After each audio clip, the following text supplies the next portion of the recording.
आत्म सुख सत्संग से आत्म निरूपण परस्पर करने से होता है. ఆత్మానందమే నువ్వు కోరేటైతే సత్సంగాన్ని పోగొట్టుకోవద్దు. సత్సంగంలో ఉంటుండే ఇప్పుడు అది అక్కడ ఆత్మ నిరూపణ జరుగుతుంటుంది. పరస్పరం చెప్పుకుంటుంటారు వాళ్ళు. ఎంత సైకాలజీయో చూడండి. ఈయన ఎంతమందికో బోధ చేసిన బాపుతో. విశుద్ధానందజీ ఈయన. అక్కడ హృషికేశ స్వామి అని పేరు ఈయనకు. ఈ హృషికేశ స్వామి అక్కడికి వచ్చిన యాత్రికులకు ఎంతో మందికి సత్సంగ సభ్యులకు బోధ చేసేవాడు. ఈయన బోధ అందుకున్నవాడు ధన్యులన్నమాట. ఆయన హిందీలో, సంస్కృతంలో, ఇంగ్లీష్లో దంచిపారేసి ఉంటాడు ఆ రోజులలో. అదే చెబుతున్నాడు. ఆత్మ అపరోక్ష విద్వాన్ పురుషంసే, ఆత్మను అపరోక్షం చేసుకున్న మహనీయుల వల్ల సత్ ఉపదేశ ద్వారా అప్పుడు సత్స్వరూపమైన ఆత్మను మీరు పట్టుకోగలరు. అనేక ముముక్షు పురుషం కా కళ్యాణ్ హోతాయ్. నిజమైన ముముక్ష నీకున్నట్లయితే, జిజ్ఞాస అని కూడా అనటం లేదు ఆయన, దీని నుంచి బయటపడదామనే తాపత్రయం ఎక్కువగా ఉండాలి నీకు. అప్పుడేది నీకు ఉపయోగం. ఆత్మబోధ కా కారణ్ భగవాన్ కి భక్తి కరే. ఆ ఆత్మబోధనకు కారణం భగవాన్ యొక్క భక్తి అట. భక్తి శ్రద్ధలుంటే గాని నీకు జ్ఞానం అలవడదు. భగవాన్ కో పూర్ణ జానే. భగవాన్ అంటే మళ్ళీ ఏమనుకుంటున్నావో పూర్ణస్వరూపం అనుకో. దత్తనే కహా భగవాన్ కో భక్తి సే వర్తమాన్ విద్వానో కి భక్తి శ్రేష్ఠ. దత్తాత్రేయుడు అంటున్నాడట, కనపడని భగవానుడి కంటే కనపడేటువంటి గురువే గొప్పవాడేమో. గురు సాక్షాత్ పరం బ్రహ్మ అనే మాట మనసులో పెట్టుకుని మాట్లాడుతున్నారు. భగవాన్ కి భక్తిసే, కనపడని భగవానుడి మీదగా మనకు భక్తి నిలవదండి. వర్తమాన్ విద్వానోకి భక్తి, ఇప్పుడు మనకు కనిపిస్తున్న ఈ జ్ఞానులున్నారే అదే శ్రేష్టమేమో. ఎందుకంటే విద్వానోకే సంగ్ వినా స్వతహా దాసత్వ అహంకార రూపీ మలినతాకో త్యాగ్ నహీ కర్తా. ఈ జ్ఞానుల యొక్క ఉపదేశం అందుకోకపోతే నువ్వు నీలో ఉండే అహంకారాన్ని నువ్వు వదులుకోలేవు. భగవద్భక్తి అయితే అహంకారం ఉంటుంది. నేను దాసుణ్ణి, ఆయన భగవానుడు, ఆయన పూజ చేసుకోవాలి, ఆయన మనం ప్రసన్నుణ్ణి చేసుకోకపోతే మనకు మోక్షం లేదు, ఇలాంటి భావాలు నీకే ఏర్పడతాయి, సంకుచిత భావాలు. నన్ను అడిగితే జ్ఞాని అయితే సావుగొట్టి చెవులు మూసి, రే అహంకారం అనేది పనికిరాదురా అని గట్టిగా చెప్పగలడు. సజీవంగా ఉన్న భగవానుడైనా. నువ్వు ఆలోచించేది నిర్జీవం, నీ ఆలోచనకు స్ఫురించేది అది సజీవం ఎలా అవుతుంది? అది నిర్జీవంగాక. ఇసీసే స్వరూప్ సే అప్రాప్త రహతా హై. దానివల్ల స్వరూపం నీకు కలగదు. అప్నేసే భిన్న పరోక్ష ఈశ్వరికి భక్తి కర్నేసే, అదే చెబుతున్నాడు. నీకంటే భిన్నంగా ఎక్కడో దూరంగా ఉన్న ఆ భగవానుడున్నాడే వాడి భక్తి కంటే శాంతి నహీ హోతి. అలాంటి భక్తి వల్ల నీకు శాంతి పరిపూర్ణంగా లభించదు. और విద్వానోं के संग से శాంతి విచార్ సే హోతీ హై. ఈ జ్ఞానుల యొక్క సాంగత్యంలో నువ్వు కూర్చొని ఉన్నప్పుడు విచారణ జరుగుతుంటుంది. ఆ విచారణ వల్ల నీకు జ్ఞానోదయం అవుతూ ఉంటుంది. అక్కడ కేవలం గుడ్డిగా నమ్మేవు పోయావు అంతే. వాడా నీతో మాట్లాడా భగవానుడు? వీడు మాట్లాడే భగవానుడయ్యా, వీడి మాట వినవయ్యా. అది ఎంత సైకలాజికల్ గా ఉంది, ఎంత ప్రాక్టికల్ గా ఉంది. ఆయన మాట వింటున్నారా? సైకలాజికల్, ప్రాక్టికల్ రెండు. విద్వానోకి సంగ సేహి, ఈ జ్ఞానుల సాంగత్యం వల్లనే నిరహంకార విచార ద్వారా వాడు నీకేమాత్రం అహంకారం ఉన్నా సహించడు. ఆ ఎదుట ఉన్న గురువు అది ముందు పోగొట్టుకోమంటాడు. ఆ మిథ్యాత్మక జవాబు చెప్పవాలంటాడు వాడు. అది విచారణే చెబుతుంది. విచార ద్వారా వైరాగ్యాది పూర్వక్ భక్తి కో ప్రాప్తి హోతా హై. భక్తి నామ్, భక్తి అంటే ఏమిటనుకుంటున్నారు మీరు? ఆప్ సహిత సర్వ భగవాన్ హై. నీతో సహా అంతా భగవత్ స్వరూపం అనుకోవడమే భక్తి. నిరంతర దేహాభిమాన రహిత్. చూచారా, దేహాభిమానం ఉంటే నీకు పనికిరాదు. అంతా భగవత్ స్వరూపం అన్నప్పుడు దేహాభిమానం ఎలా ఉంటుంది చెప్పు మాట వరుసతో. ఇదంతా భగవత్ స్వరూపం అన్నావనుకో, ఈ ఒక్క దేహమే భగవాన్ అని అనుకోగలవా? అంతా భగవత్ స్వరూపం అన్నప్పుడు ఒకే ఒక దేహం మీద నీకు దృష్టి ఉండదు. అంటే ఎవడి అహంకారం వాడు పోగొట్టుకోక తప్పదు. లేకపోతే అంతా వ్యాపించిన తత్వాన్ని నువ్వు చూడలేవు. ఈ మాట చెప్పేది నీకు జ్ఞాని కనుక వాడికి రుణపడి ఉన్నావు నువ్వు. आप सहित सर्व भगवान है, निरंतर देहाभिमान रहित పూర్వోక్త భక్తి రూప ఉపాసనాకే ఇలాంటి భక్తిని నువ్వు పట్టుకో. అభ్యాససే ఇసీ జన్మమే, ఈ జన్మలోనే గ్యారంటీ ఇస్తున్నాడు. ఇసీ జన్మమే వా లేదా పట్టుకోవడం కొంచెం గట్టిగా పట్టుకోలేదనుకో, నీ పట్టు మీద ఆధారపడి ఉంటుంది. నువ్వు గట్టిగా పట్టుకున్నావా ఒక్క జన్మ చాలు. కొంచెం నీకే సందేహంగా ఉందా, జన్మమే ప్రతిబంధకు వసితే ప్రతిబంధకం ప్రారంభం. అది సంచిత కర్మలో నుంచి ఎంత వచ్చిందో చెప్పలేం, చచ్చే వరకు ఉంటుంది. అది ఒకటి. సంచితం పూర్తిగా క్షాళితమైపోవాలంటే నీకు బ్రహ్మాకార వృత్తి గట్టిగా నిలబడ. ఆ నిలబడడం జీవితాంతమే కాక అవసాన దశలో కూడా ఆ భావంతోనే పోవాలి. పోలేవు, చేతగాదు.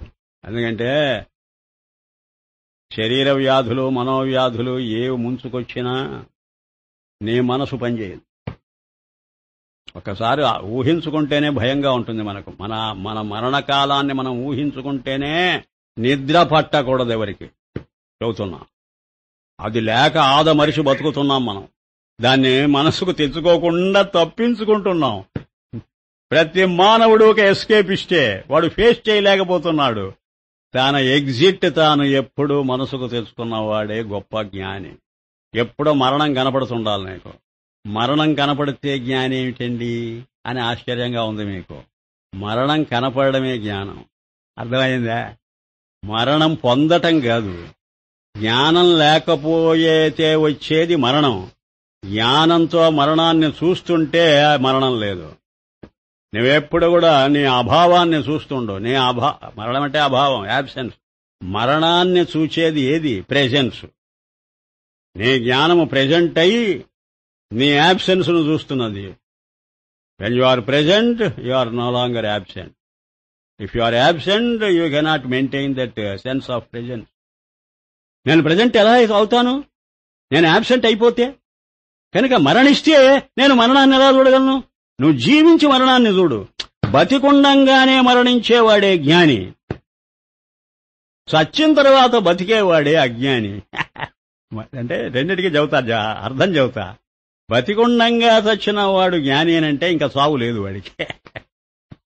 చచ్చిన తర్వాత బతికాడంటే జన్మ ఉన్నది. చచ్చిన తర్వాత మళ్లీ బతకడం అంటే మళ్లీ జన్మ ఎత్తి మళ్లీ జీవితాన్ని వ్యవహరించటం.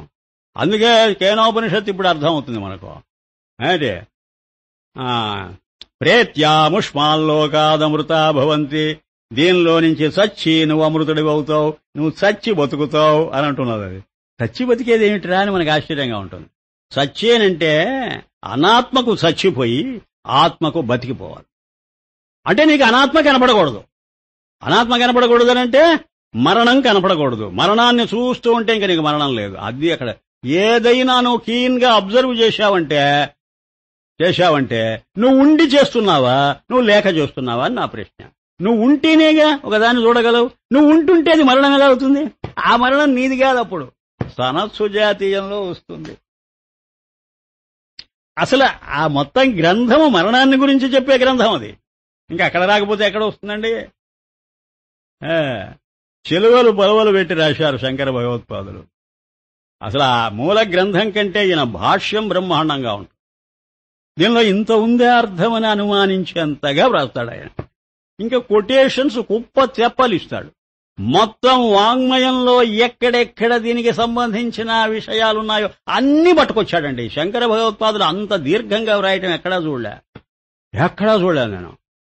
అది ఏమిటో వీరావేశం వచ్చినట్టు ఆయనకు.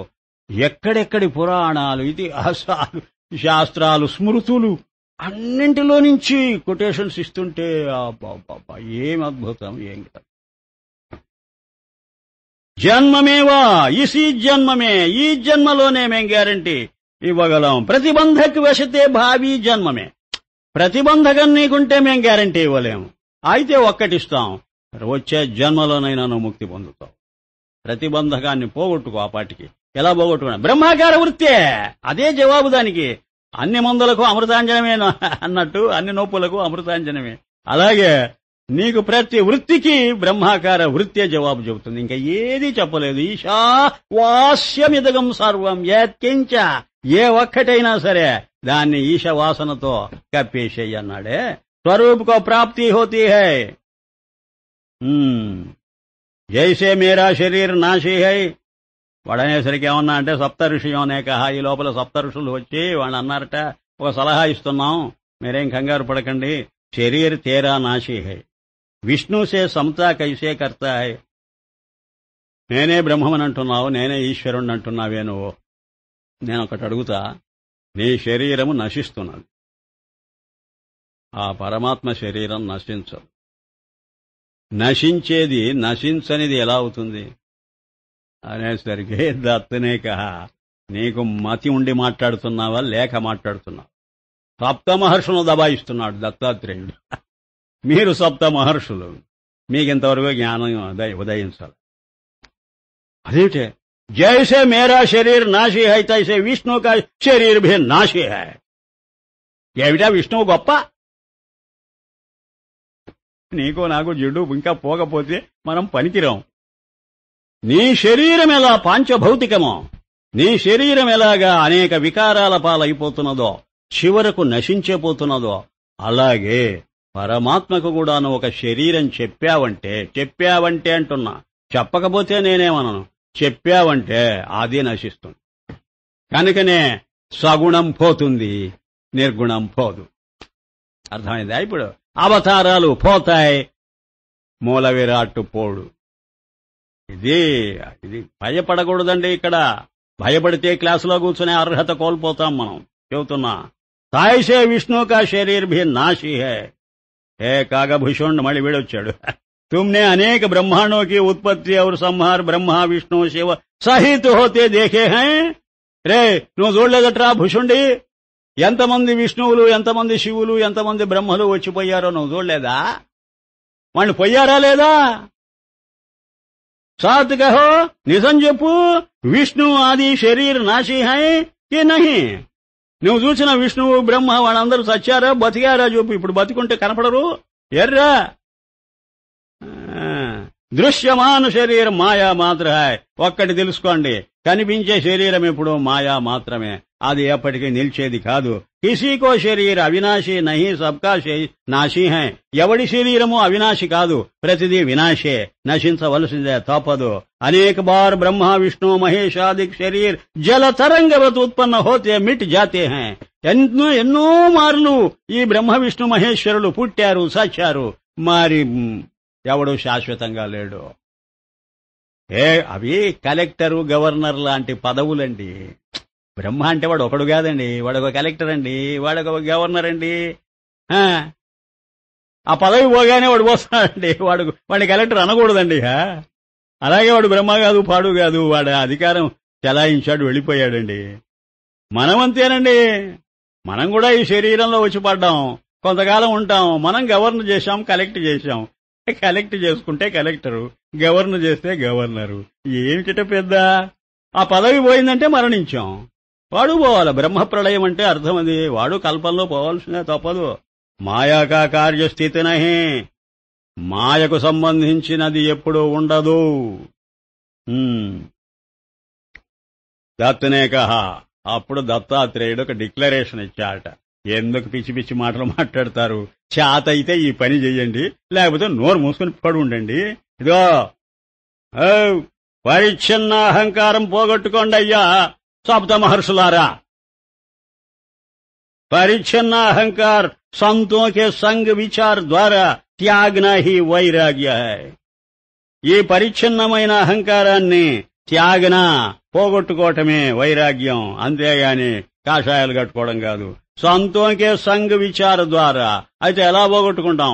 సత్పురుషుల సాంగత్యంతో విచారణ చేయండి, శ్రవణ మనన నిధ్యాసనలు చేయండి, తరించండి. అంతేగాని అది చేతగాక వాడికి ఇదంతా పోతుంది, ఏది పోదు, మెడకు చుట్టుకుంటుంది. మళ్ళీ ఒకవేళ పోయినా మళ్ళీ జన్మ వస్తుంది. ఆ జన్మలో మళ్ళీ ఒక శరీరం చుట్టుకుంటుంది. జాగ్రత్త. వాసనలు పోకుండా జన్మలు పోవాలనుకోవడం ఎంత పొరపాటు. ఓ తిస్ సమయ ప్రత్యక్షాది షట్ ప్రమాణ రూప సిద్ధాయే ఔర్ కహా. ప్రమాణాలు వచ్చాయిటండి. అన్నీ అయిన తర్వాత షట్ ప్రమాణాలు. అవి షట్ ప్రమాణాల్లో ప్రత్యక్షం అన్నిటికంటే బలమైన ప్రమాణం. ఎందుకనంటే సంసారం ఇప్పుడు మనకు ప్రత్యక్షం, రేపు పరమాత్మ కూడా మనకు ప్రత్యక్షం. చూచారా, ప్రాబ్లం ప్రత్యక్షం, పరిష్కారం ప్రత్యక్షం. కనుక అన్నిటికంటే బలకరమైనటువంటిది ఏది? ప్రత్యక్ష ప్రమాణం. అనుమాన ప్రమాణం, ఆగమ ప్రమాణం ఇవన్నీ కూడా దాని second rate, third rate, fourth rate. First rate బంగారం లాంటిది లోహం ఏదైనా ఉందేనంటే అది బంగారమే గాని ఇనుము కాదు, రాయి కాదు, ఇత్తడి కాదు, కంచు కాదు, ఏది వారే. అది ఏంటండి? ఆ ప్రమాణం వచ్చి మాట్లాడుతున్నదట. అదే మాట్లాడుతున్నది. సర్వ వస్తువుకో సిద్ధి హంసే హోతీ హై. మా వల్లనే ప్రతి ఒక్కటి మీరు చూస్తున్నారు, వింటున్నారు, తెలుసుకుంటున్నారు. దత్తనే కహా, నీ వల్లనా? తుమారీ సిద్ధి కిస్సే హోతీ హై? నీవు ఉన్నావంటే నీ ఉనికి ఎవరి వల్ల? ఇక్కడ మైకు ఉన్నదనేది ఈ కంటి వల్ల తెలుసుకుంటున్నాను. కన్నున్నదనేది ఎవరి వల్ల తెలుసుకుంటున్నానే? ప్రత్యక్షమా? మనస్సు వల్ల. మనస్సున్నదని ఎవరి వల్ల తెలుసుకుంటున్నానే? నోరు మూసుకోవే నువ్వు. నీ వల్లనే ప్రపంచాన్ని చూస్తున్నానా? నిన్ను ఎవరి వల్ల చూస్తున్నానా? ఆత్మాసే తుమారీ సిద్ధి హోతీ హై. నోర్మోయ్. ఒక ఆత్మస్వరూపం ఉండడం వల్లనే ఇది ప్రత్యక్ష ప్రమాణం, ఇది కన్ను, ముక్కు, చెవి అని నేను గ్రహిస్తున్నాను. తీసే సర్వకి సిద్ధి హోతీ హై. నీవే కాదు, ప్రమాణం ప్రమేయం రెండూ కూడా స్వతః ప్రమాణమైన ఆత్మ వల్లనే కలుగుతున్నాయి. ప్రత్యక్ష ప్రమాణనే కహా. అప్పుడు ప్రత్యక్షానికి కోపం వచ్చిందట. వచ్చేదన్నదట, జబ్ నేత్ర మూలే తబ్ రూప్కి సిద్ధి నహి హోతీ. నువ్వు కళ్ళు మూసుకుంటే ఏ రూపాన్ని చూడగలవయ్యా నువ్వు? నేత్ర ఖులే, మా కళ్ళు తెరిస్తే రూపు మాలూమ్ హోతా హై. అప్పుడు ప్రతి ఒక్కటి నువ్వు గ్రహించగలుగుతున్నావు. ఇస్తే నేత్రకర్హి రూప్ కా జ్ఞాన్ హోతా హై. దీన్ని బట్టి చూస్తే నేత్రం అనే ఇంద్రియం ఉండడం వల్లనే నువ్వు రూపజ్ఞానం అనేది సంపాదిస్తున్నావు. ఇదే ప్రత్యక్ష ప్రమాణం. ఆత్మకర్ణహి, నీకు ఆత్మ ఉంటే కాదు, నేత్రం ఉండాలి దానికి అంటే దత్తనే కహా. ఓహో, అదే నీ పొగరు. హే సిద్ధో, ఆత్మా సాక్షి నేత్రం కా నేత్ర. ఏనోపనిషత్తు. ఆత్మ అనేది నీ నేత్రానికి నేత్రం. తెలుసుకో. నేత్రం పనిచేయాలంటే లోపల ఆత్మజ్ఞానం ఉండాలి. అది ఆర్డరిస్తేనే కన్ను, లేకపోతే కన్ను తెరిచినా కనపడదు ఒకప్పుడు. ఇప్పుడు నువ్వు అన్యత్ర మనాహ అంటే నీ మనసు ఇక్కడ లేదు, నువ్వు చూస్తూనే ఉన్నావు. అది ఏమిటో నీకు తెలియదు. జడం. చైతన్యం లోపల పనిచేస్తున్నప్పుడే ఇవి ద్వారాలండి. నానా ఛిద్రఘటోదర స్థితమః చక్షురాది కరణ ద్వారా. శ్రోత్రకా శ్రోత్ర, మనసో మనోహ. కేనోపనిషత్తు. సారాంశయేకి ఆత్మా పూర్ణ హై తథా సర్వకా స్వరూప హై. ఆత్మే పరిపూర్ణం గనుక నేత్రము శ్రోత్రము అన్నింటినీ వ్యాపిస్తుంది. నేత్రము శ్రోత్రాన్నే వ్యాపించలేదు. నోరుమోయ్. కన్ను, నువ్వు చెవిని వ్యాపించగలవా? చెవి శబ్దాన్ని వింటుంది, నువ్వు విను చూద్దాం. చెవి నీకెందుకు పొగరు? నువ్వు శబ్దాన్నే వినగలవు, రూపాన్ని చూడు చేత కాదు. చూసావా? ఇప్పుడు స్వప్నంలో ఏది నేత్రం, ఏది శ్రోత్రం? మనస్సే నేత్రమై, మనస్సే శ్రోత్రమై, అన్ని శబ్దాలు వినేది మనస్సే, అన్ని రూపాలు చూచేది మనస్సే. అప్పటికి ఆ మనస్సుకు మనస్సు అయినది ఎంత గొప్పది! శ్రోత్రగా శ్రోత్ర రూప. जब नेत्र मूंदे जाते हैं तब अंधकार को प्रकाश करता है. నేత్రం మూతబడితే అంధకారమే, వెలుగు లేదు. ఆత్మకి జ్ఞాన రూప దృష్టి కిసి కాల్ మే భీ రుక్ నహీ జాతి. చూచావా, నువ్వు కళ్ళు మూసుకుంటే ఏమీ కనపడదు నీకు, కానీ ఆత్మ మాత్రం నువ్వు తెరిచినా మూసినా ఆత్మ గ్రహించగలదు. జ్ఞానము సార్వకాలికం, ఇది తాత్కాలికమే. नहीं सकती नेत्रादिक इंद्रिय नष्ट होवे चाहे रहे. उंडनी पोनी.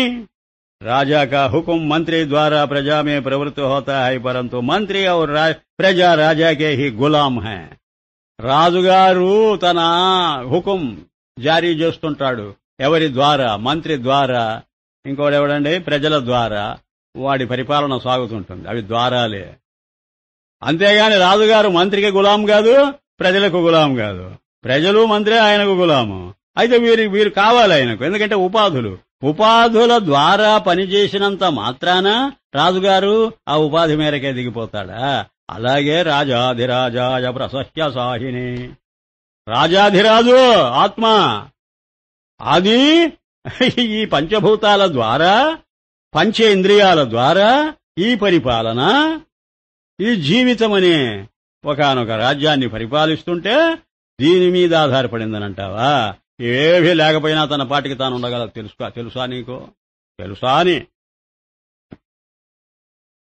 ఉపాధి లేకుండా ఉంటుందా అండి? ఈ పాయింట్ డిస్కస్ చేయాలి. కాఫీకి ఉపాధి కప్పు, అవునా? కప్పు లేకపోతే కాఫీ ఉంటుందా? కప్పు లేకుండా నోట్లో పోసుకున్నాను అనుకో, అప్పుడు నోట్లో ఉంది కదా, అదే కప్పు. ఆ నోరు కప్పు. కప్పు అంటే ఏమిటి అర్థం? ఆ పింగాణిది కాదు, ఆధారం. ఆ ద్రవ పదార్థానికి ఒకటి ఆధారం ఉండాలి. లేదండి పైనుంచి ఒలకబోస్తానండి కావాలని, మొండికి సండికి. ఆ పైనుంచి కాఫీ కింద పోస్తానండి. ఆకాశం కప్పు. మొయ్. ఆ ఆకాశం అనే ఆధారం లేకపోతే ఆ కాఫీ పైనుంచి కింద ఎలా పడుతుంది? అర్థమైంది? కాబట్టి ఉపాధి చచ్చే వరకు ఉంటుంది. దేనికి? ఇప్పుడు అక్కడ కాఫీ ఏమిటి? చైతన్యం. చైతన్యానికి అచేతనము ఉపాధి. అబ్బా, ఇది సాధన చెయ్యాలండి, ఎవరికి తేలే విషయం కాదు. చైతన్యానికి అచేతనం ఉపాధి. అంతే. చైతన్యానికి చైతన్యం కాదు ఉపాధి, అది స్వరూపం. ఉపాధి ఎప్పుడు దానికి భిన్నంగా ఉండాలి. చైతన్యానికి భిన్నమేది? అచేతనం. అనేసరికి నీకు నాకు ఆశ్చర్యంగా ఉంది. చైతన్యానికి అచేతనం ఉపాధి. అవును, అయితే చైతన్యం కూడా దరిద్రమైందేనా? దానికి ఉపాధి కావాల్సి వస్తే అది స్వతంత్రం ఎలా అయింది? ఉపాధి ఉన్నా స్వతంత్రమే. ఎలా చెప్పగలరండి? నీవనుకున్న ఉపాధి కాదు. అంటే ఏదో కాఫీకి రూపం ఉన్నది, కప్పుకు రూపం ఉన్నది. ఒక రూపం ఇంకో రూపం మీద ఆధారపడేది కాదదే. నిరాకారమైనది నిరాకారం మీద ఆధారపడే ఉపాధి. అంటే చైతన్యము నిరాకారం, అదే ఆత్మ. అది దేని మీద ఆధారపడ్డది? అనాత్మ మీద ఆధారపడ్డది. అనాత్మ అంటే అది కూడా నిరాకారమైతేనే దీనికి పరువు ప్రతిష్ట నిలుస్తుంది. సాకారమైన ఉపాధి మీద ఆధారపడితే ఇది దరిద్రమైంది, ఒప్పుకున్నాం. శరీరం సాకారం, దేని మీద ఆధారపడ్డది? మన నిరాకారమైన జ్ఞానం. అందుకనే దరిద్రం అయిపోయాము. ఇప్పుడు అర్థమైందా? జీవుడనే వాడి యొక్క స్వరూపం చెప్పేశామా? అయిపోయిందా? శరీరము ప్రాణము మనస్సు సాకారం అయితే వీటి మీద ఆ జ్ఞానం ఆధారపడ్డదంటే ఇదే జీవుడు. అందుకనే సంసార బంధం అనుభవించలాగా చూస్తున్నాం. ఇప్పుడు క్లూ చూడు, క్లూ ఇచ్చారు. ఇప్పుడు సొల్యూషన్ కు క్లూ వచ్చింది. ఏమిటది? నిరాకారమైన ఉపాధి మీద ఆధారపడితే అది ఆధారపడమే కాదు. ఏదది? అప్పుడు వస్తున్నది అమ్మవారు, లోపలికి వస్తున్నది. నేనండి అన్న త్రిపుర రహస్యంలో వచ్చిందే ఉన్నట్టుండి అమ్మవారు లోపలికి వచ్చేం లేదు.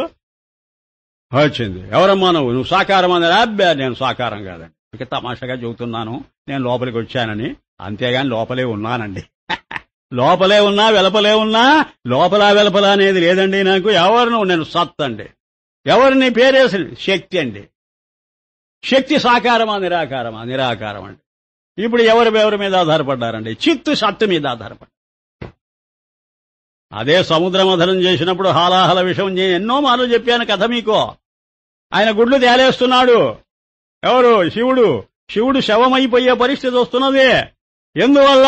ప్రాణం లేదు. ప్రాణం అంటే క్రియాశక్తి. క్రియాశక్తి లేకుండా జ్ఞానశక్తి నిలవదు. ఓయమ్మో, యాక్టివిటీ లేదు, అదే ప్యాసివిటీ, అదే డెత్. యాక్టివైజ్ చేయాలి. అది శక్తి. శక్తి అంటే బతుకుతావు, శక్తి లేకపోతే చచ్చిపోతావు.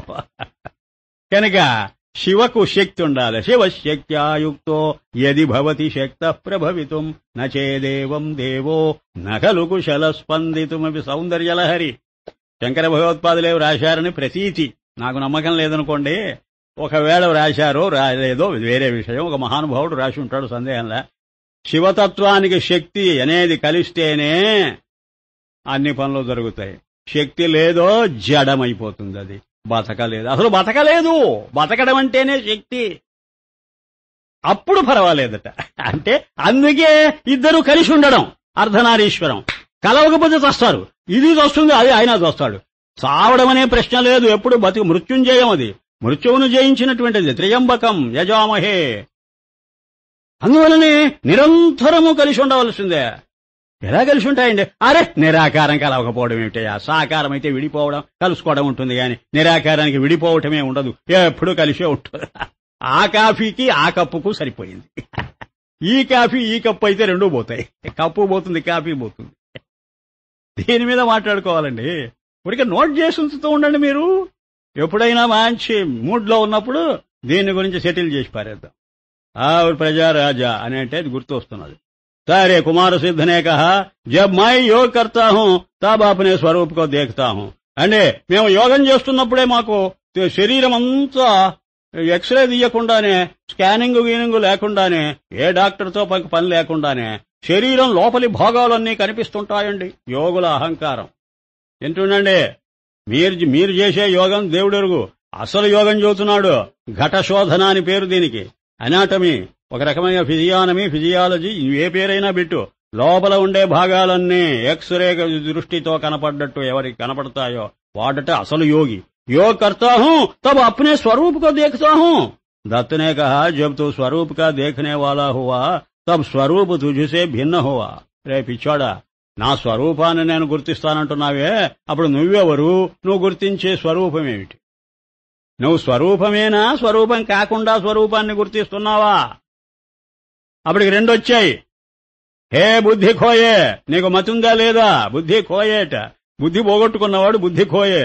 రే బుద్ధి ఖోయే, జో కుచ్ తూ యోగ విషయ దేఖతా హై సో దృశ్య కో హీ దేఖతా హై. నువ్వు యోగాభ్యాసంతో నేను చూస్తున్నానన్నావే, నువ్వు చూస్తున్నది ద్రష్ట కాదు, దృశ్యం. దృశ్యాన్ని ద్రష్ట చూస్తున్నాడు. యోగి ద్రష్ట అయి తన దృశ్యాన్ని చూస్తున్నాడు. ఈసుసే యోగ తేరా దృశ్య అవుతూ ద్రష్ట హువా బాలక. ఒరే నువ్వు కేవలం ఇన్నోసెంట్ ఫెలోరా, నీకు అసలు విషయం తెలియదు. సత్సంగ కర్ జో నిర్మల్ హోవే. సత్సంగం చేసుకుని బతుకు, నీ మనసు నిర్మలమవుతుంది. కుమార్ శేఖర్ ठीक है, ठीक मैं बालक हूं क्योंकि मन वाणी शरीर से सर्व लीला करता भी मैं असंग चैतन्य हर्ष शोक को नहीं प्राप्त हुआ. నిజమేనయ్యా, నేను కుర్రవాణ్ణి అనుకోవయ్యా, హాయిగా ఆడుకుంటున్నానయ్యా, ఏ చీకు చింత లేకుండా ఆడుకుంటున్నాట. అందుకని కుర్రవాడైనటువంటి నా మనస్సుతో నా మాటతో నా ఆడుకుంటున్నానయ్యా. నేను మనస్సు కాదు, ఆత్మ మాట కాదు. ఇసీసే బాలక్ హूं पर योग के बल से जो मैं चाहूं तो इस शरीर का त्याग कर अन्य शरीर में प्रवेश करूं. నా యోగాన్ని నువ్వు తక్కువగా అంచనా వేస్తున్నావు. నేను యోగంలో పండిపోయా. ఇదిగా ఒక్క మాట, నాకు గనక తిక్క రేగిందనంటే ఈ శరీరాన్ని ఈడు చతలబారేసి వేరే శరీరంలో పోయి ప్రవేశిస్తా. పరకాయ ప్రవేశ విద్య ఉన్నది నా దగ్గర. ఈ యోగులు అందరినీ ఇంకా చీవాట్లు చూడండి. అబ్బా మొగం వాచెట్టు పెడతాడు. హిమాలయ యోగులందరూ కూడా బలాదూర్ కమ్లీవాలా దగ్గర. ఆయన బ్రహ్మాండమైన వ్యక్తి. హృషికేశం హరిద్వారంలో ఉన్నవాడు. ఆయనతో ఎంతమందిని ఆయన మొహం వాచెట్టు పెట్టి ఉంటాడో ఆలోచించండి. ఆ రోజులలో వాడు అంటున్నారట, ఎంత అహంకారం, నేను ఈ శరీరాన్ని వదిలేసి వేరే శరీరంలో ప్రవేశిస్తానంటాడట వాడు. కిసీకో వర్ షాప్ దూ, నేనెవడినైనా మెచ్చుకున్నానంటే వాడికి వరాలు ఇవ్వగలను, ఎవడికైనా ఎవడి కోపం వస్తే శాపం ఇవ్వగల. ఇది కూడా యోగ మహాత్మ్యమే.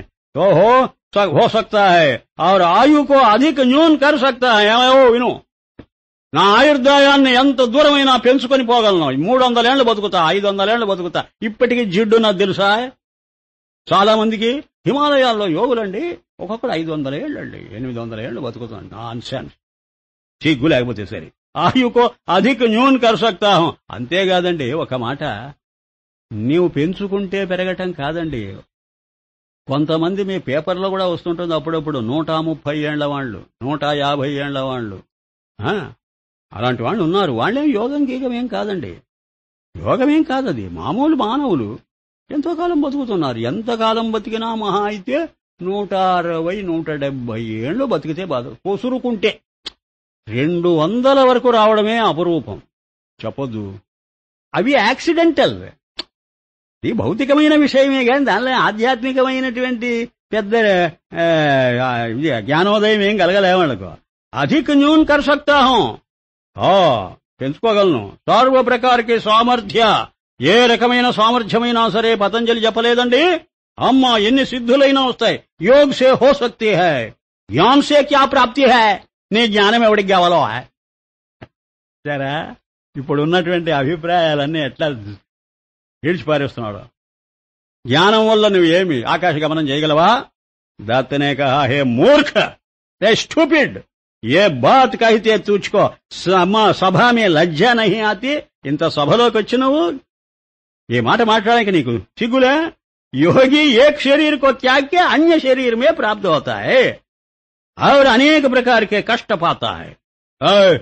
ఈ శరీరం వదిలేసి మిగతా శరీరాల్లోకి పోతాడా? ఆ మిగతా శరీరాల్లో ఉండే జీవులు పడే కష్టాలన్నీ వీడు పడాల్సి వస్తుంది. నోరు మూసుకో.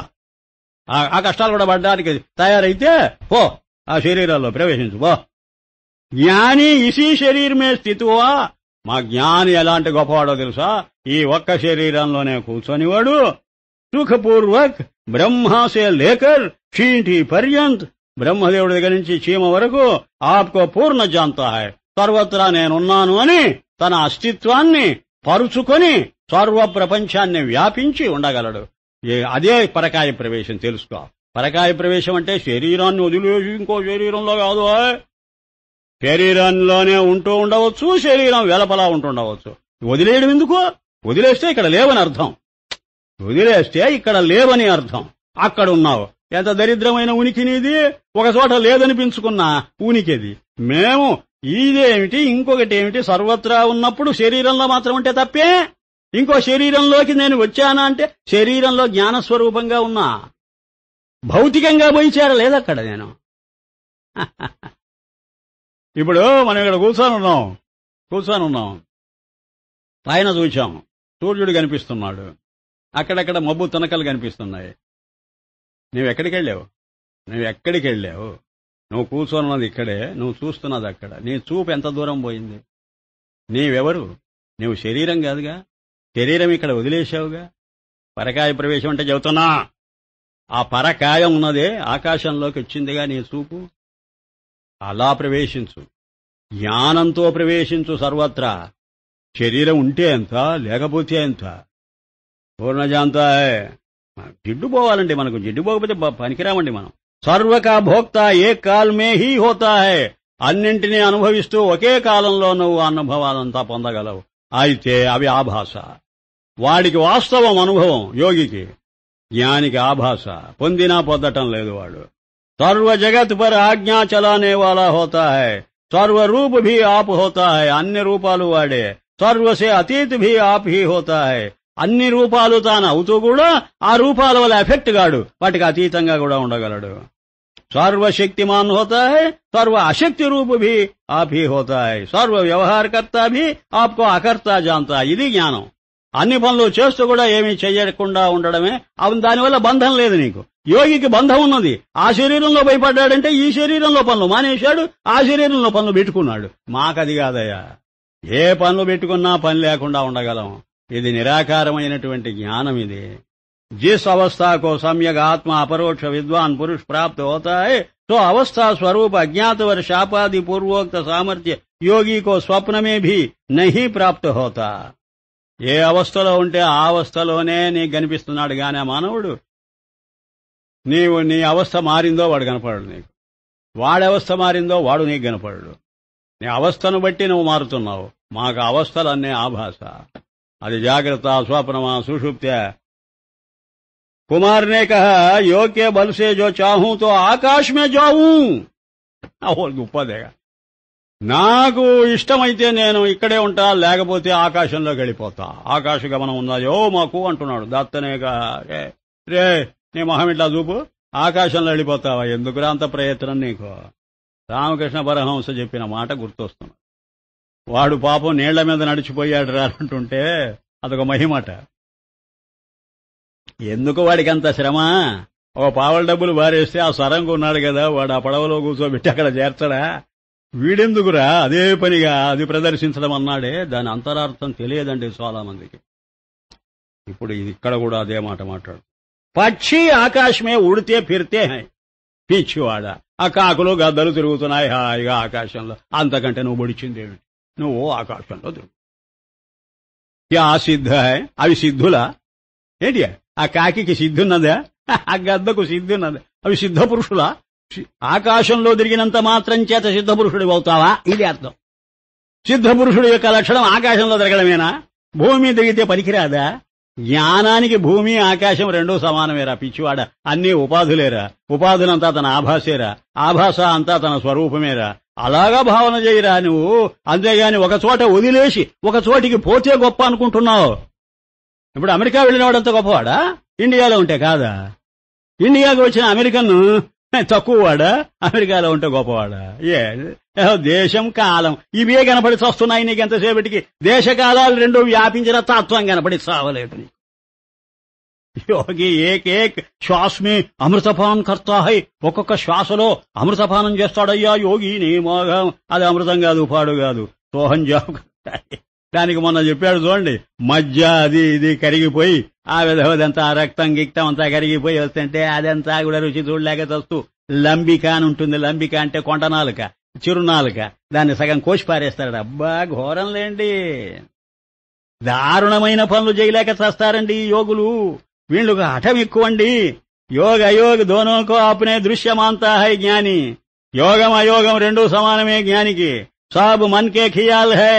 నీ మనసు పడే పాటు ఇదంతా. అది చేస్తే ఏదో వస్తుంది, ఇది చేస్తే ఏదో వస్తుందని యథవచ్చాపల్యం. యోగ రూపం అన్కే ఖియాల్ సే మై చైతన్య ప్రదం ఈ సుఖరూప సిద్ధం. ఈ యోగాభ్యాసం చేయక ముందు నుంచి నేనున్నా మరి ఆత్మస్వరూపంగా. దానికేం చెబుతావు జవాబు? యోగానికి ముందే ఆత్మ ఉన్నదా లేదా నీకు? జ్ఞానానికి ముందు ఆత్మే ఉన్నది, యోగానికి ముందు ఉన్నది. అసలు మొదటి నుంచి ఉన్నది ఆత్మస్వరూపం అయితే అది ఏ యోగం చేసి ఆత్మ అయింది? ఏ యోగం చేసి సర్వవ్యాపకమైంది? ఆప్నే సిద్ధి వాస్తే ముఝే యోగ క్యో కర్నా హై. నన్ను నేనే గుర్తించడానికి నాకు యోగం దేనికిరా? జ్ఞానమేరా గుర్తింపు. ప్రాణోకే రోకనాది రూప యోగ సే క్యా సుఖ హై. నువ్వు శ్వాసను బంధించటం అనే యోగం చేసి నీకేమైనా సుఖమా? దాన్ని అట్లా గట్టిగా పట్టుకొని ఆ కుంభకం చేసి ఆ జీవ సమాధులు అవి ఆప్సే అప్రాప్తి హోనా. అప్పుడు నీకు నువ్వు దూరం అయిపోయావు దాని మీద దృష్టి పెట్టి. ఆశా ముక్తికి ప్రాణోసే చానా కేవల్ విచారహీనత. ప్రాణ నిరోధం వల్లనే ముక్తి కలుగుతుందనే కోరిక కేవలం విచార శూన్యతను తెలుపుతుంది. నీకసలు జ్ఞానం లేదు, పాడు లేదు. ప్రాణం అనేది జ్ఞానం కాదురా బాబు. జ్ఞానం వల్ల ముక్తి గాని ప్రాణం వల్ల ముక్తి అని ఎవడూ చెప్పలేదు. అందుచేత నీది wrong notion, wrong policy approach. Yoga నామ్ జుడనే కా హై. యోగం అంటే అసలు అర్థం ఏమిటంటే కలుసుకోవటం అని. వియోగం అంటే విడిపోవటం, యోగం అంటే కలుసుకోవటం. ఏ జో సనకాదికి బ్రహ్మాదికి స్వరూప్ మే లీన్ హోతే హై. సరే మంచిది. కహో జ్ఞాన్ ఔర్ యోగ కా క్యా సంయోగ హై. యోగం అంటే సంయోగం కదా. జ్ఞానానికి యోగానికి ఏమైనా కలయిక ఉన్నదా? యోగ సాధన రూప హై, జ్ఞాన్ ఫల రూప హై. అబ్బా ఇక బయట పెడుతున్నాడు. యోగం అనేది ఊరికే ఒక ప్రయాణం లాంటిది. జ్ఞానం అనేది ప్రయాణం కాదు, గమ్యం, ఫలం అది. జ్ఞాన్ మే బిచురత మిల్నా దోనో నహి. జ్ఞానంలో విడిపోవటము కలుసుకోవటం అనేటువంటి తేడా లేదు. యోగ కర్తాకే అధీన్ హై. యోగము కర్తకు అధీనమై ఉన్నది. చేస్తే ఉంటుంది, చేయకపోతే పోతుంది. తథా క్రియారూప హై. ప్రతి యోగము క్రియారూపం, అది జ్ఞానరూపం కాదు. ఆత్మాకే సమ్యక్ अपरोक्ष ज्ञान रूपी योग से सर्व पदार्थों का जानना रूप योग हो जाता है. ఆత్మను సర్వత్రా ఉన్నదని ఎవడు గుర్తిస్తున్నాడో వాడు ఇంక ఏ యోగము చేసి ఎక్కడికి వెళ్ళక్కర్లేదు, ఏ ఆకాశగమనం అక్కర్లేదు, ఏ పరకాయ ప్రవేశం అక్కర్లేదు. అన్ని కాయాలలో ఉన్నది ఆత్మ. భూనభోంతరాలంతా వ్యాపించున్నది ఆత్మ. ఆ గుర్తింపే గొప్ప యోగంరా, జ్ఞానయోగమే యోగంరా. అసలుది మర్చిపోయారురా మీరు. కేవల్ క్రియారూప యోగ సే సర్వ పదార్థం కా జాన్నా నహీ హోతా. క్రియారూప యోగం వల్ల అన్ని పదార్థాలు ఏకకాలంలో నీవు అనుభవించలేవు. ఇప్పుడు ఇక్కడే కూర్చొని అమెరికాలో ఉండగలడు జ్ఞాని. నీవు యోగ మార్గంలో వెళితేనే గాని అక్కడ చేరలేవు. విమానం ఎక్కిపోవడం యోగమైతే ఎక్కకుండానే ఇదంతా ఆకాశమే కదా, ఎక్కడ ఉన్నా నేను ఆకాశంలోనే కదా ఉన్నాను అనే భావనే జ్ఞానయోగం. क्योंकि अधिष्ठान के ज्ञान से ही सर्व कल्पित पदार्थों का ज्ञान होता है. అసలు నువ్వు ఒకటి మర్చిపోతున్నావు, ఫండమెంటల్ రూల్. అధిష్టానాన్ని సెంటర్ను పట్టుకుంటే సర్కంఫరెన్స్ అంతా కలిసి వస్తుందిరా పిచ్చివాడ. సర్కంఫరెన్స్ లో చీమ తిరిగినట్టు తిరుగుతావేమిట్రా? నీకు సెంటర్ తెలియదు, సెంటర్ కు సర్కంఫరెన్స్ కుండే మధ్య అవకాశము అవగాహన లేదు. సర్కంఫరెన్స్ అంటే పరిధి, సెంటర్ అంటే కేంద్రం. కేంద్రం నుంచి పరిధి వరకు వ్యాపించున్నది ఆ సర్కిల్, ఆ చక్రం. సెంటర్ను పట్టుకో, దాని విస్తారమే పరిధి. ఇంకా దాని గురించి ఆలోచించనక్కర్లే. కారణం సెంటర్, కార్యము పరిధి. కారణము మృత్తిక, కార్యం పాత్రలు. ఆ పాత్రలంతా విస్తరించి ఉన్నది ఏది? ఆ మృత్తికే. మృత్తికా స్వరూపం తెలుసుకో. పదార్థం కా జ్ఞాన్ హోతా హై, యోగ్ సే నహీ, యోగం వల్ల కలగదు. కల్పిత కే జ్ఞాన్ సే అన్య కల్పిత కా జ్ఞాన్ నహీ హోతా. ఒక కల్పితాన్ని తెలుసుకుంటే ఇంకో కల్పితం తెలియదు, ఒక తరంగాన్ని తెలుసుకుంటే ఇంకొక తరంగ స్వరూపం తెలియదు. మరి ఎలా తెలుస్తుంది? అధిష్టాన్ కే జ్ఞాన్ సే హీ కల్పిత కా జ్ఞాన్ హోతా హై. జలము యొక్క స్వరూపం తెలుసుకుంటే ఇంకా ఏ తరంగమైనా జలమే, ఏ బుద్భుతమైనా జలమే, ఏ ఫేనమైనా జలమే. అసలు జలాన్ని పట్టుకోరా నువ్వు. ఒక ఆభరణాన్ని పట్టుకోవడం దేనికిరా? బంగారాన్ని పట్టుకోరా, దానిలో నుంచి వచ్చాయిరా ఆభరణాలన్నీ, మళ్లీ దానిలోకి వెళ్లిపోతాయిరా. ఒకవేళ ఆభరణాన్ని పట్టుకున్నా ఎంతో కాలం పట్టుకోలేవురా, అది కరిగిపోతుందిరా నాయన. బంగారాన్ని పట్టుకుంటే క్షేమంరా. అలాగే సత్తుచిత్తులు బంగారంరా, సత్తుచిత్తులు జలంరా, సత్తుచిత్తులు మట్టిరా, దాన్ని పట్టుకోరా, అధిష్టానం రాది. దాంతో తయారైనటువంటి భూనభోంతరాలు నీకు అండబిండ బ్రహ్మాండాలు ఎన్ని ఉంటే ఏమిరా? అక్కడ తిరుగుదాం ఇక్కడ తిరుగుదాం అనే యోగ శక్తులు నీకు దేనికిరా? ఈ జ్ఞానంలోనే ఆ శక్తి అంతా కలిసి వస్తుంటే. పరాస్య శక్తిర్ వివిధైవ శ్రూయతే. నువ్వు పరమాత్మ అయిపోతే శక్తి అంతా నీకు అధీనమేగా. అప్పుడు ఏ యోగం నువ్వు చేయదలుచుకుంటే అది చెయ్యి. నువ్వు ఉపనిషత్తు చదివావా అసలు? మళ్ళీ ఒకసారి ఉపనిషత్తు ఛాందోగ్యోపనిషత్తు 8వ అధ్యాయం చదివి వినిపించాలి మీకు. అది గుర్తుంచుకోండి. ఎప్పుడైనా చేస్తా పని చేస్తా, ఏదో ప్రతిజ్ఞలు చేస్తుంటా అప్పుడప్పుడు. కనుక ఒక పాత్రను గుర్తిస్తే ఇంకో పాత్ర పట్టుకోలేవు. పాత్రలకన్నిటికీ మూలమైన మృత్తికను అసలు పట్టుకోలేవు. ఆ చూపు లేదు నీకు. अधिष्ठान के ज्ञान से ही कल्पित का ज्ञान होता है. जैसे एक कल्पित स्वप्न पदार्थ का ज्ञान से अन्य स्वप्न कल्पित पदार्थों का ज्ञान नहीं होता, ये किंतु स्वप्न दृष्टा के ज्ञान से सर्व स्वप्न कल्पित पदार्थों का ज्ञान. ఇప్పుడు స్వప్నం చూస్తున్నావు, ఒకటి చూస్తున్నప్పుడు ఇంకోటి కనపడదు నీకు. ఏ ఒక్కటి చూసినా అన్నీ చూడలేవు. కానీ తెల్లవారింది నీ జ్ఞానం మిగిలిపోయింది.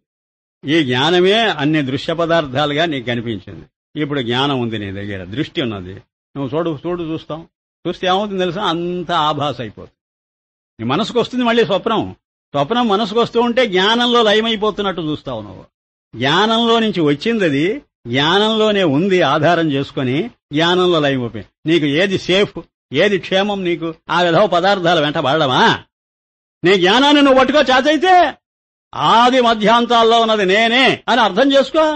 అప్పటికి నువ్వే ఉన్నావు. ఈ మిగతావి చూడకపోతే కొరత కదండి. స్వప్నాన్ని మళ్లీ చూడకపోతే కొరత అని ఎవడన్నా అనుకుంటాడట, పిచ్చివాడ. అరే, అబద్ధాన్ని మళ్లీ చూస్తే ఎంత బాగుండునో అని ఎవడన్నా అంటాడు. అది అబద్ధమే అయినప్పుడు. అయితే ఎందుకు నీకు చాపల్యం కలుగుదని నన్ను చెప్పమంటావా? అబద్ధం నిజం అనుకోని. అరే దుర్మార్గుడా, ఈ మొత్తం ప్రపంచం అబద్ధం అనేది వస్తు సిద్ధం. మీ బుద్ధి కనిపించటం లేదుగా. ఇదంతా నిజం అనుకున్నావుగా. కనుకనే ఒక్కొక్క ధనవంతుడు, ఒక బిజినెస్ ఫెలో, మ్యాగ్నెట్ ఎన్ని కోట్లు సంపాదించినా తృప్తి లేక ఇంకా పోగు చేసుకోవటం అబద్ధాన్ని నిజం అనుకున్న నేరానికి. ఒక రాజకీయ నాయకుడు ఎన్ని పదవులు ఎంతకాలం అనుభవించినా ఇంకా తృప్తి లేక ఇంకా మన పదవికి వస్తే బాగున్నాయి, అబద్ధాన్ని నిజం అనుకోని. అంటే అబద్ధాన్ని నిజమని ఎప్పుడు స్టాంప్ వేసావో చచ్చావే నువ్వు. You are undone. ఇంకా అందుకే సంసారం నిన్ను వదిలిపెట్టడం లేదు. ఎందుకంటే అది ఆలోచించింది, వీడిని ఎప్పుడురా బేవకూఫ్ చేసేది మనమని. నేను బేవకూఫ్నే అయ్యానన్నాడు వీడు. అయితే దొరికాలే పొమ్మన్నది. నువ్వు నన్ను నిజమని చూస్తున్నావు కదా, అలాగే చూడు. నువ్వు నిజమని చూడడం దానికి ఇష్టం. అర్థమైందా? ఓం శాంతి శాంతి శాంతి.